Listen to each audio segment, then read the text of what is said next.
You might be asking yourself, what's so great about these hammers? Why would I want to buy one? Why do they look the way they look? So let's talk about that for a minute. I'm going to use one of my personal hammers here to show you, and you can see it's got some use on it. Trusty forging hammer. So first of all, this is called a rounding hammer, and the reason for that is because one side of it is rounded, and the other side of it is sort of flat, but not completely, because you don't want a completely flat hammer face. Now there's a lot of different styles of rounding hammers out there, but I want to talk to you specifically about the Fire Creek Forge rounding hammer that we have here. First of all, you'll notice it has a square face, and mostly square in shape on this side as well. The reason for that, as with some other hammer designs, is that gives you a longer, much longer die area on all four sides of the hammer.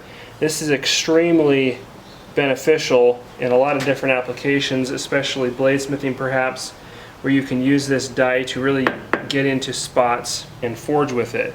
On a typical hammer, such as this 4-pound sledge, it's got a rounded off face, and the only available die edge you have is this that's about 5/8 of an inch wide, which really limits your ability.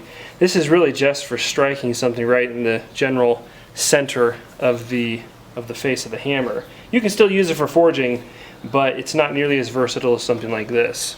One of the ways you would use this longer die area on this style of hammer is to hold your hammer at about a 45-degree angle as you're forging, and this is the most efficient way to draw out material. It provides a very aggressive action on your stock because of the minimized surface area of that corner.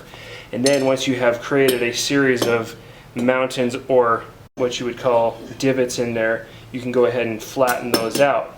Likewise, you could use the rounding side of the hammer to do the same thing, and you could also more or less flatten it out with the rounding side. That's one thing the rounding side does, is it provides a little bit more efficient drawing out because of the minimized surface area due to the dome shape. Another important feature of the Fire Creek Forge hammer is the ergonomics to it. So the forging hammer is primarily intended to be used on the anvil, so we need to start there for a minute. The height that the face of your anvil should reach is the level at which your knuckles hang as you stand with good posture and make a fist. If your anvil is higher or lower than that, you're either going to be bending over more or overextending how you stand with your bent forward, or not able to follow through on your swing completely and come up short. All of those things are going to give you problems ergonomically as you're forging, and again, it can be easily avoided. One of the design features with the Fire Creek Forge rounding hammer is that the distance between the handle and the face of the hammer is minimized, and that means that you want to be able to look at your knuckles and have the face of your hammer approximately come into line with those. You can see right here the face of my hammer is very close to the plane of my knuckles depending on how I hold my hand, but it's much closer than, for example, this hammer right here. And again, a 1/2 inch, 5/8 of an inch, that can make a big difference ergonomically. With an anvil of proper height, the Fire Creek Forge hammer is designed to give you the best ergonomic experience during forging that you can have. Another feature you'll probably notice on the Fire Creek Forge rounding hammer is the shorter handle. This handle is between 11 and 12 inches long.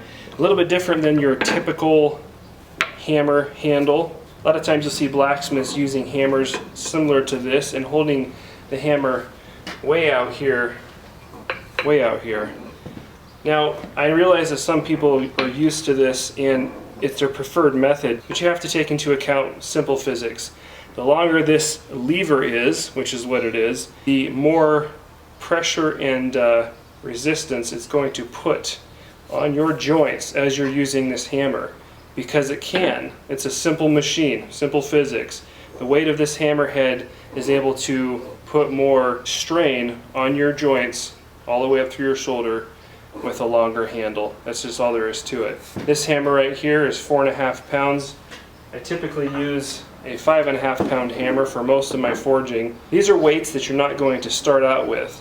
However, as you work up in your forging career, you will notice that you're going to need a bigger hammer to get work done more efficiently instead of hitting the steel harder with a lighter hammer. All these design features together allow you to use a heavier hammer to be more efficient without sacrificing ergonomics and comfort during forging.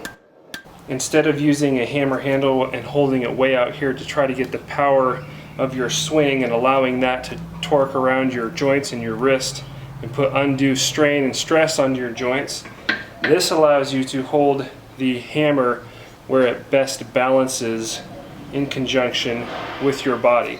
And using an appropriate hammer weight, you can get the most efficient work done with the most comfort. And in my book, that's a win. Once we've created a high-functioning quality product, style, looks, and inspirational design is important to me as well. So what I've done here is create what I feel like is sort of a Viking-esque, old world, historical type hammer. Something that conjures up images maybe of the old village blacksmith in Europe perhaps, or maybe not too far from the shores of Norway in some Viking age.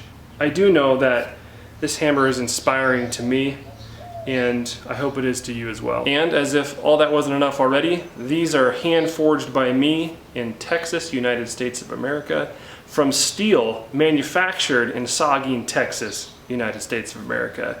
So if you're interested in getting one of these Fire Creek Forge rounding hammers, the best thing you can do is stay tuned to the channel, because I will be announcing upcoming pre-orders for limited quantities of these hammers in the near future.